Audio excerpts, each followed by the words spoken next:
Bonjour à tous, bienvenue pour la quotidienne du 24 août. On est heureux, il fait beau, il fait chaud et on profite encore un peu de l'été. Vous l'aurez remarqué, dans la région, plein de festivals qui poussent comme des champignons. Et tout d'abord, on va s'intéresser justement à El Paf, un nouveau festival nyonnais qui aura lieu du 8 au 11 septembre et créé par l'association Les Potes au Festif. Ensuite, on ne s'arrête pas là, on monte jusqu'à Saint-Cergue avec un nouveau festival. Là aussi, ça s'appelle Saint-Cergue Jazz au Festival et ça aura lieu du 26 au 28 août. Alexandre, tu es sur place pour les tout derniers préparatifs.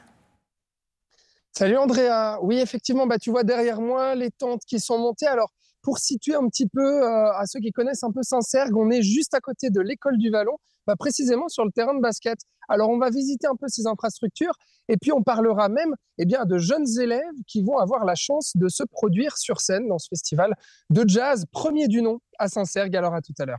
Tout à l'heure, Alexandre, il paraît même qu'il y a des musiciens de la région et de Saint-Cergue qui disent que cette salle du Vallon est incroyable pour le son qu'elle préserve et qu'elle dégage. Entre la culture, on va faire une petite pause sportive. On se maintient en forme avec un nouveau visage à l'US Terre Sainte, un nouveau comité, mais aussi des nouveaux entraîneurs. Avec nous pour en parler, plusieurs invités sont là sur le plateau et attendent sagement en coulisses. Thomas Gupfer, président de l'US Terre Sainte. À ses côtés, Pablo Higueras, coach de l'US Terre Sainte. Bonjour messieurs, bienvenue. À ses côtés également et à leur côté, on va parler avec les Potes au Festif. Deux membres des Potes sont là. Véronique Burki, coprésidente, et Stéphane Delay qui est là également. Coucou, venez me rejoindre sur ce plateau. On va mettre l'ambiance en musique, en festivité, avant de pouvoir s'y préparer à ce festival. Expliquez-nous comment il est né tout simplement ce festival, Véronique. Oh là, ce festival, il est né au détour de conversations entre potes. D'où le nom, et à délirer un petit peu en se disant, je pense que c'était effectivement l'après-pandémie, entre guillemets, qui nous a un petit peu fait délirer, puis l'envie de retrouver peut-être un festival à taille humaine, avec le côté bienveillant et chaleureux, comme l'avait suscité un petit peu les premiers mois de tout début de la pandémie. Oui, alors ça aura lieu du 8 au 11 septembre du côté de Bois-Bougie à Nyon. Stéphane Delay, le nom El Paf, comme ça, un petit air d'espagnol, c'est peut-être mes origines latines qui me font dire ça, olé, mais on a l'impression que c'est El Paf, paf, tout à coup, c'est apparu. Une idée, vous y êtes allé et bim bam boum, le festival s'est créé. C'est ça, effectivement. On n'a pas eu le temps de réfléchir. On est parti la tête en bas, comme un taureau. Et à une vitesse grand V, parce qu'on n'avait quand même pas beaucoup de temps pour réaliser ce festival. On avait plein d'idées, on les a notées, et grâce à ça, on s'est dit, c'est possible, on va réussir à le faire. Et puis là, on est à bout touchant à quelques jours de l'ouverture. Ouais, alors vous avez été quand même sacrément ambitieux. On va découvrir le résultat quand le festival sera parti. Mais quand même, 4 soirées au programme, 13 concerts, plus de 2000 festivaliers attendus chaque soir, 2 scènes, 5 bars, un camping, des food trucks, des stands, le tout contenu dans un budget de 500 000 francs, des billets vendus à 40 francs par soir pour les adultes. Pas trop la pression, Véronique? Alors en fait, c'est pas 13 groupes, mais il y en a plus d'une vingtaine quand même, puisque... Allez, encore plus. Parce que ce soit le jeudi, le jeudi, je crois qu'il y en a 6 ou 7, puis le vendredi et le samedi, il y en a à peu près 8, puis le dimanche, on est quand même à 6 ou 7, parce qu'on ferme beaucoup plus tôt le dimanche.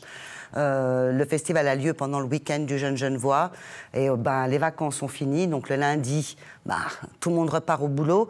Donc nous avons été sympas, parce que ça aurait été fiesta jusqu'au petit matin du lundi, mais on finira un peu plus tôt le dimanche soir. Ouais, mais c'est quand même sacrément ambitieux. Nyon, ville de festival, on pourrait se dire, il y a déjà plein de festivals et pourtant vous arrivez. Comment est-ce que vous allez vous différencier justement de toute l'offre qui existe déjà, Stéphane? Alors déjà, on est parti sur quelque chose d'éco-responsable, avec des toilettes sèches.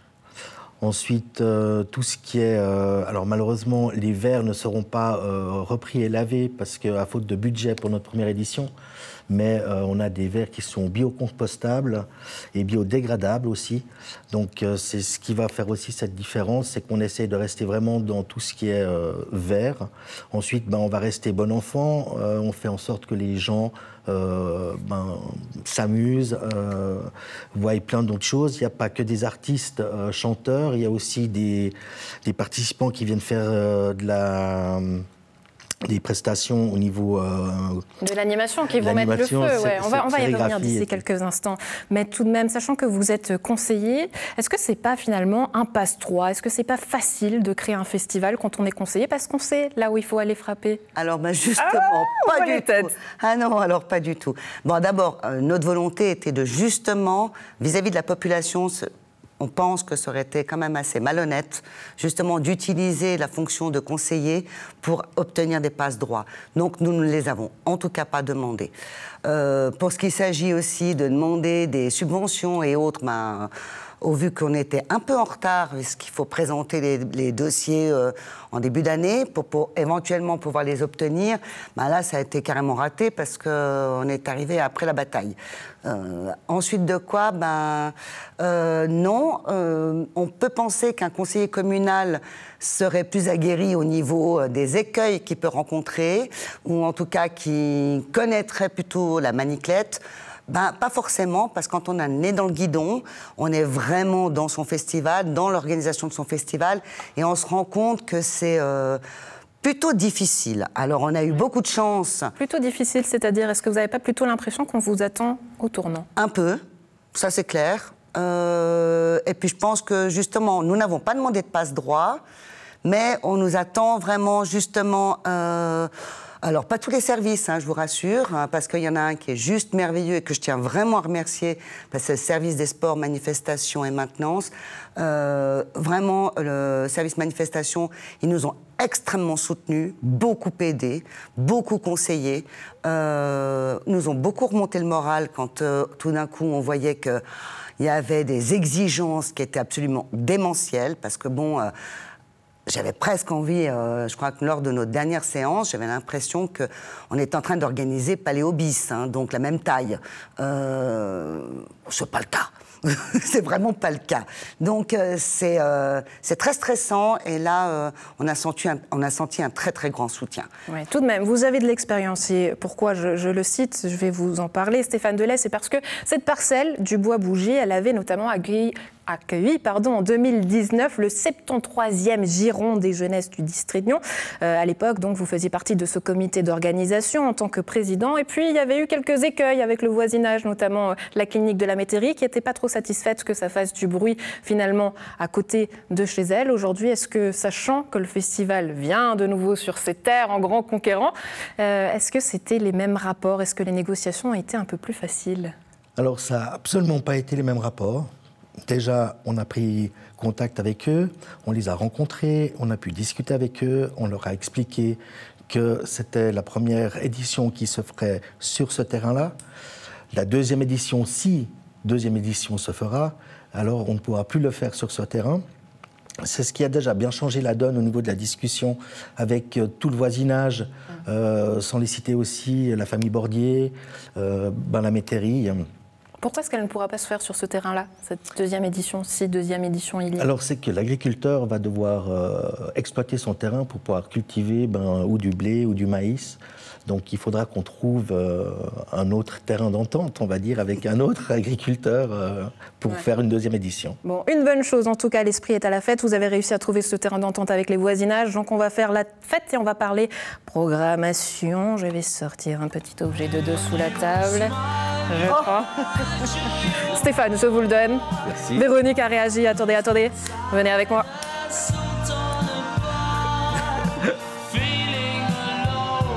Véronique, Feeling Alone. Pourquoi est-ce qu'on entend cette musique? Parce que là, c'est Pierre Cosso. Pierre Cosso. Alors, c'est quoi cette histoire? Pierre Cosso, j'étais au lycée avec lui, il y a donc très très très longtemps, mais il n'aime pas trop qu'on rappelle l'idée que ça fait presque un demi-siècle qu'on se connaît. Voilà, et donc nous étions à côté du lycée Buffon, dans l'annexe, qui s'appelait Stahl. Et puis nous avons eu un flirt qui a duré un certain temps. Il faisait partie de ma bande de copains. Et puis, on est toujours restés en contact, malgré sa carrière fulgurante, je sais le Alors dire. Pierre Cosso, pour la petite histoire, c'est le petit ami de Sophie Marceau, donc dans la Boom 2, qu'on entend dans le générique. Et puis si on ne l'entend pas dans la Boom 1, c'est parce que Véronique Coquine, vous étiez son amoureuse. Mais voilà, oui, comme vous venez de le dire. Il embrasse bien, Pierre Cosso? Il embrasse très bien, oui. Enfin, en tout cas, dans mes souvenirs. Bon, on va découvrir cette programmation. Stéphane, il embrasse bien, Pierre Cosso? Je peux pas vous le dire. On va pouvoir... Il va l'apprendre bientôt, dans 2 semaines. On va le tester, justement, ça dit Pierre Cosso. Allez, c'est reparti, on va découvrir cette programmation ensemble. Donc, plusieurs soirs, du jeudi au dimanche. Jeudi, Danita, Marie-Noël, Yazoo, Oldfield. Vendredi, Pilote on Mars, La Gale, Châteauneuf. Et samedi, attention, Pierre Cosso. M'accordez-vous cette danse, Véronique? Voilà, mais attendez, je suis handicapée, moi. Elle est handicapée. C'est dangereux aujourd'hui de danser pour une femme, hein. On sait, on a vu... Bon, attention à l'harcèlement. Hein. Ouais. Et Non, puis j'ai très la peur. ministre finlandaise, on n'a pas trop aimé qu'elle danse, hein. Donc nous, on se permet tout à NRTV, ça fait plaisir. Voilà. Avec le briquet, Stéphane, je vous en prie, asseyez-vous. Sérieusement, vous aviez envie de quoi pour cette programmation? On le comprend, faire la fête.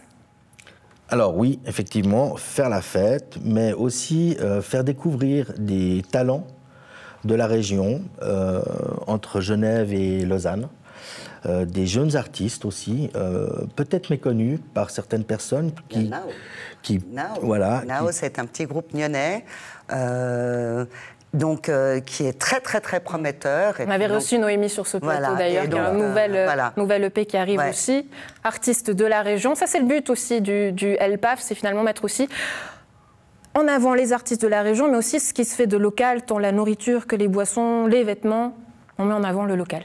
Ouais, complètement. C'est du local au maximum. Alors bon, il y aura comme l'a dit Stéphane tout à l'heure, il y aura aussi des ateliers créatifs, notamment de la sérigraphie. Alors, il s'agit de ma fille, Margot Burki, qui maintenant est nantaise, enfin clissonnaise plutôt, donc plutôt du côté du Hellfest.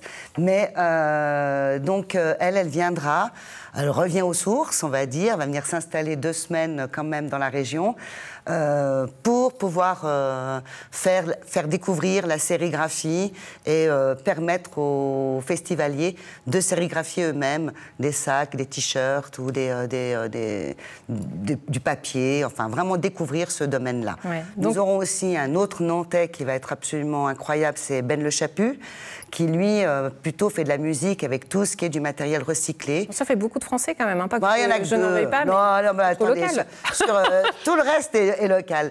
Mais Ben Le Chaput va faire découvrir comment faire de la musique avec que des produits recyclés et fera aussi en plus de ces 2 prestations, des ateliers pour faire découvrir ça à la population. Bon, rendez-vous donc au Bois Bougie du 8 au 11 septembre. On était ravis de vous avoir avec nous, Stéphane Delège. Je vais vous quitter en musique. Je vais danser un petit peu avec vous pour quitter ce plateau. Venez pas de jaloux, c'est ça.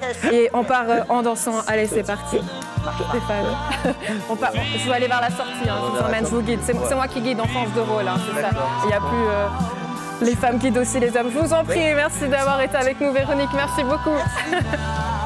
Et on reste en musique, mais cette fois, ça va jazzer. On monte un Saint-Sergue avec toi, Alexandre. Quelle ambiance sur ton plateau, Andrea. Ah t'as vu. Écoute, je suis devant donc la salle du Vallon que tu vois ici. Alors l'entrée du festival, elle est là. Et puis moi, j'ai rejoint Guillaume Aubé. Bonjour Guillaume. Salut. Alors Guillaume, vous êtes le directeur technique de la commune de Saint-Sergue. Alors on va découvrir un peu ce terrain ici. Donc je disais directeur technique de la commune de Saint-Sergue. Et puis voilà que vous vous improvisez maintenant directeur technique d'un festival de jazz. Alors, directeur technique, c'est un bien grand mot, mais en tout cas, on va essayer d'organiser un festival de jazz à Saint-Sergue pour la première fois. Et comment ça se passe justement quand on n'a pas l'habitude et puis que finalement on travaille pour une commune et que là on doit s'occuper pour des montages du festival. Alors notamment, là on voit une tente pour la restauration. Et comment ça se passe ça? On s'appuie beaucoup sur ses collègues. Parce qu'on a quand même, Saint-Sergue est une commune qui organise quand même beaucoup de manifestations pendant l'année. Alors c'est souvent des Alpes, des fêtes de mi-été, des fêtes de village. Oui. Donc, il y a quand même une habitude de faire des fêtes de village. Et puis, du coup, on a tout ce personnel qui est là, très motivé. Puis, on a mis en place. Donc, il y a combien de personnes qui travaillent pour le festival, justement? On est une petite équipe une petite dizaine, à peu près. Ah oui? Et puis, alors, on a mis en place faut une s'occuper enceinte. de tout. Alors là, donc, on est dans la cour de récréation de l'école du Vallon. Et puis, alors là, ça y est, on va venir dans cette enceinte. Alors là, on voit du beau monde derrière moi, Andrea. Tu vois, voilà, l'équipe du festival est là. On voit le syndic Paul Ménard, bonjour. Et puis, plein de personnes qu'on retrouvera après. Les enfants, voilà, qui jouent de la musique aussi et se produiront, qu'on retrouvera après. Donc, Guillaume, ici, le terrain de basket, c'est vraiment ici que va se passer le festival. Alors, qu'est-ce que vous avez construit là? Alors, comme vous voyez, ici, on est au centre du village. Donc, on est au pied des pistes. Oui, donc on va se tourner voilà, pour qu'on voit. On est au pied des pistes. Un festival à la montagne. Hein. On voit le téléski ici, les pistes de ski de Saint-Cergue. L'ensemble des tentes et des aménagements ont été faits au pied des pistes. On a réquisitionné une partie de la cour de récréation de l'école aussi. Et puis, donc, on a à peu près 8000 m² qui fait l'enceinte du festival, avec une tente de 450 m². Donc, c'est ici qu'il y aura la scène. Elle va être où, la scène, Guillaume, pour qu'on s'imagine? Parce que là, on est encore en montage. Il reste encore 3 jours. 3 jours de montage. 2 jours et demi. Ça va pas trop stress, d'ailleurs? Si. Mais bon, ça va aller. Donc, on a une grande tente, comme je vous disais, là où il y a la scène.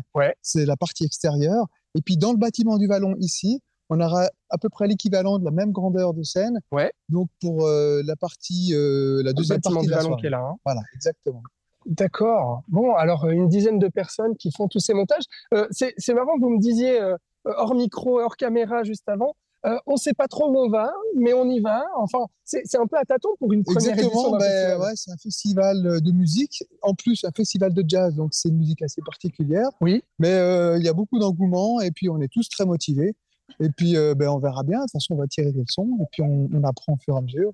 En tout cas, voilà, il y a pas mal d'enthousiasme et puis on a à cœur ça représente quoi pour vous et pour la commune, justement, d'avoir un festival de jazz qui se crée ici? C'est une nouveauté, donc c'est de la culture aussi pour le village. Le but, c'est d'attirer aussi les jeunes, avec la gratuité, comme je vous disais, jusqu'à les jeunes de 16 ans. Donc c'est vraiment d'amener quelque chose de nouveau, de changer un petit peu des manifestations avec, on va dire, entre guillemets, les vaches, parce qu'on a beaucoup de vaches à Saint-Cergue.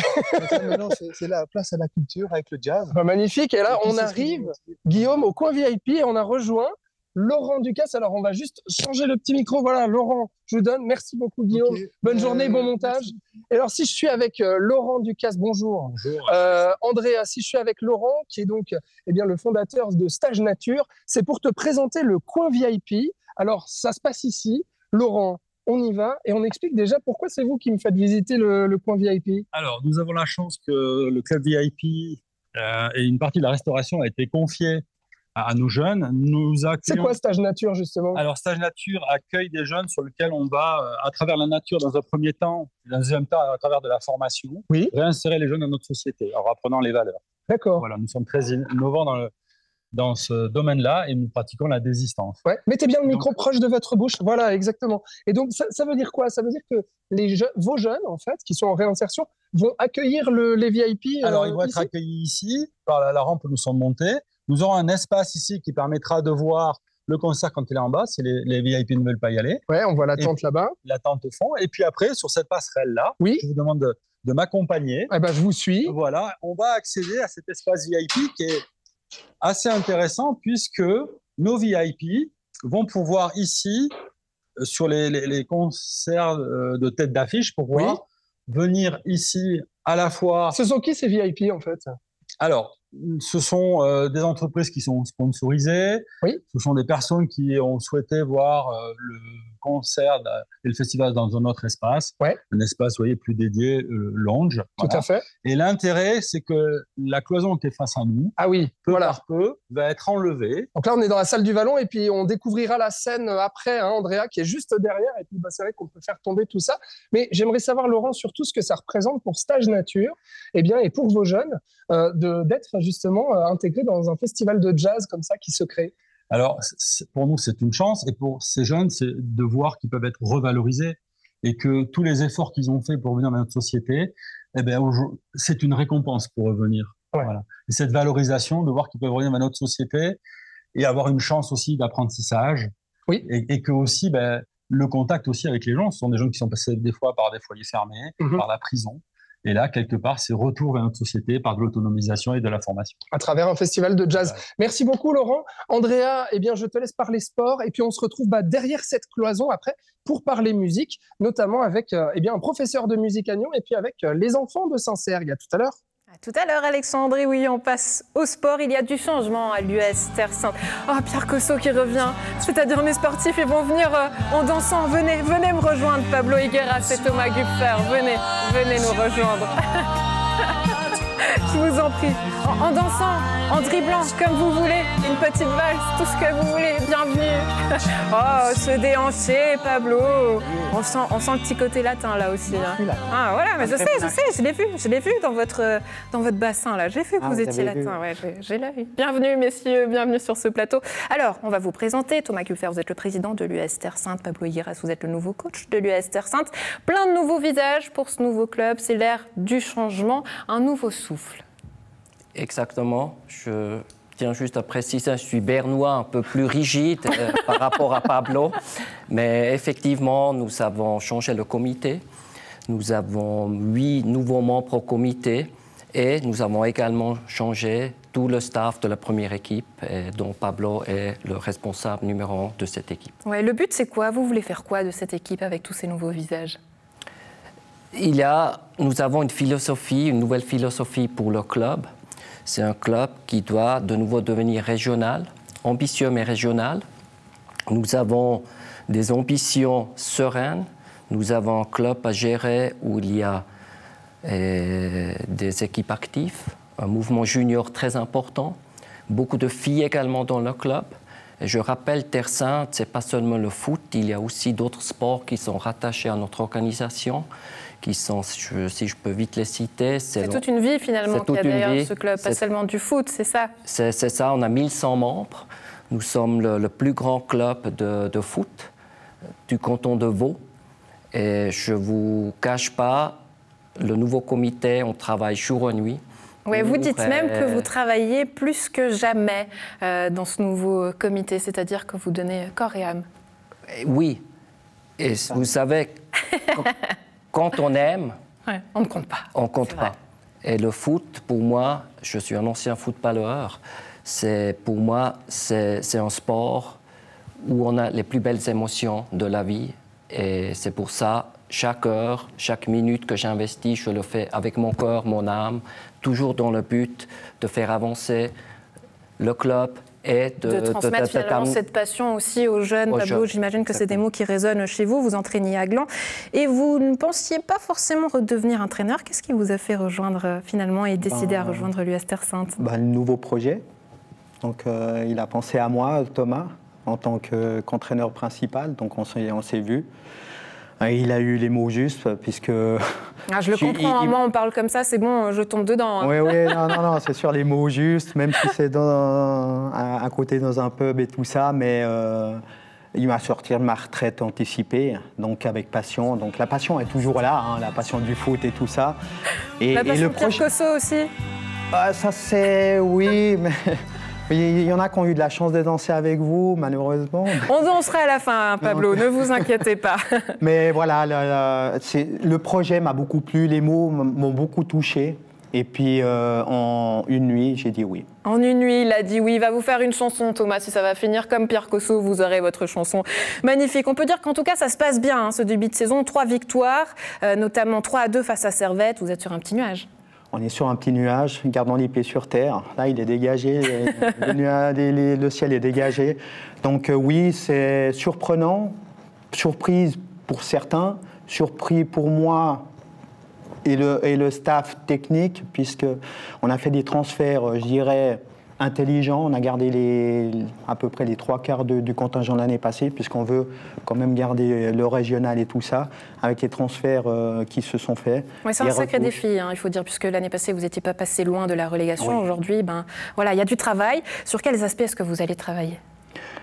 Mental, déjà, qui est le plus important dans tout ce qui est sportif ou dans la vie privée aussi, le mental. Et ensuite, donner confiance. La confiance à des joueurs qui ont moins eu de jeu l'année passée. Et puis travailler avec ce groupe, mais tout le groupe. c'est un groupe, parce qu'il y a 2 équipes de plus, donc les matchs, le championnat est beaucoup plus long, il y a plus de matchs, donc il faut tenir éveillé tout le monde. Ouais, bon, on va laisser le dernier mot au président, on va le faire avec les honneurs et puis je vous quitterai en dansant si vous le voulez bien. Alors voilà, le chronomètre est serré, je vous donne 30 secondes. Qu'est-ce qu'on souhaite pour cette saison au club en tant que président ? C'est une très très bonne question. On souhaite qu'on puisse continuer sur cette lancée. La première équipe, c'est la carte de visite, elle donne le tempo et je souhaite que toutes les autres équipes actives, juniors, filles, seniors, ont également du plaisir, la passion. Et puis, si on a ça, souvent le succès s'enchaîne. Et puis, on est sur ce nuage, mais comme Pablo a dit, on garde les 2 pierres vraiment à terre parce qu'on sait d'où on vient. On sait aussi notre budget qui est très faible, mais on savoure ces bons moments actuellement. Ouais, on se réjouit en tout cas de suivre l'aventure avec vous pour l'US Terre Sainte. Messieurs, merci beaucoup d'avoir été avec nous. On va partir en musique. Vous pouvez partir en dansant tous les 2 et je vous accompagne comme ça.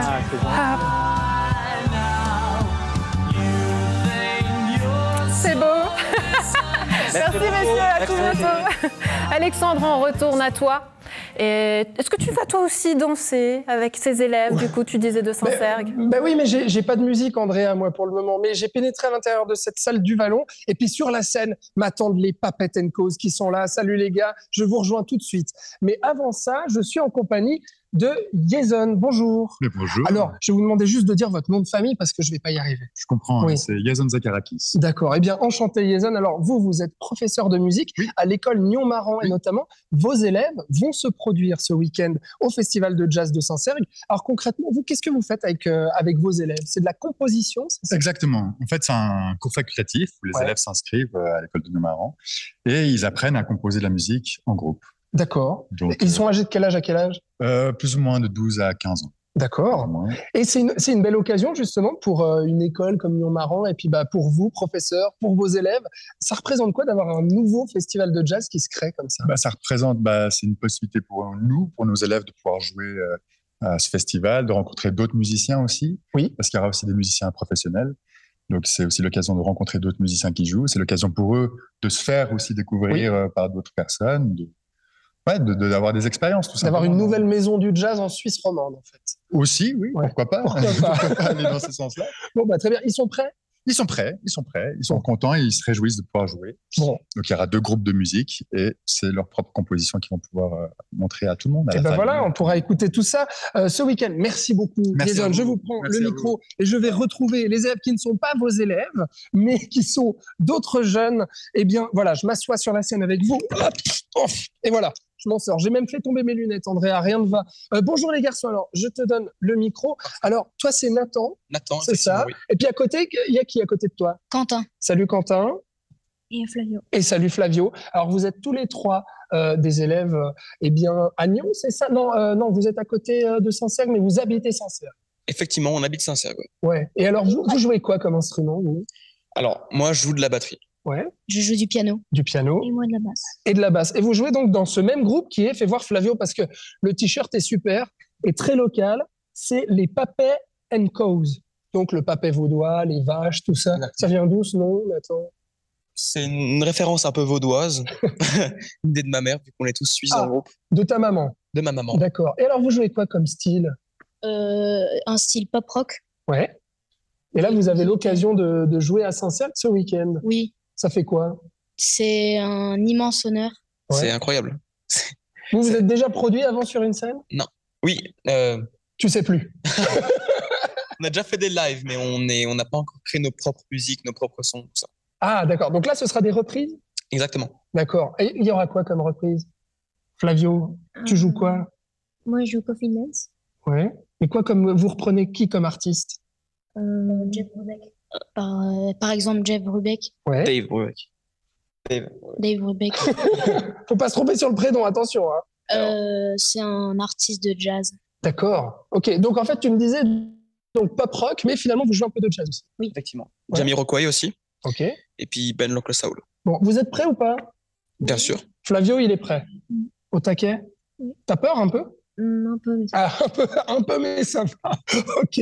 Vous produisez quel jour et à quelle heure, Nathan? Tous les vendredis. Ouais. Attends, le micro? tous les vendredis Ouais, à 19h du soir. ok, d'accord. Donc là, ce vendredi, on peut vous voir ici à Saint-Cergue, c'est ça? Non, festival. chez nous, ouais. Ah, ok, tu me parlais des répétitions, en fait, Oui. c'est ça. Ah, d'accord, ok. Mais ça, on peut pas aller vous voir. Les répétitions, on peut venir te voir, hein, les répétitions? On est à Et beaucoup. ils regardent papa et maman derrière en disant est-ce que c'est ouvert? Est-ce qu'on peut avoir accès? Bon, on attend le concert au Festival de Jazz de Saint-Cergue. Si on veut vous voir jouer, c'est à quelle heure et c'est quand? Alors, 17h45 le samedi. Ben voilà, c'est magnifique. Un dernier mot, Flavio, qu'est-ce que tu veux dire à Nyon Région Télévision? Bah, venez nous voir. Ok, venez voir les Papettes and Cause. Magnifique. Venez voir les Papettes and Cause. Ah bah super. Tu vois, Andrea, tu peux venir voir les Papettes and Cause ce week-end pour entendre des reprises pop-rock et jazz, tu l'auras compris, au Festival de Jazz de Saint-Cergue. Premier du nom, donc, c'est du 26 au 28 août, on le rappelle. Eh bien, je te souhaite une belle journée en musique, du coup. Alors, moi, je vais l'entendre dans l'oreillette et toi en plateau, c'est ça? C'est ça, allez, c'est reparti. On termine en musique, et oui, on aime ça. Ben, merci d'avoir été avec nous, à demain.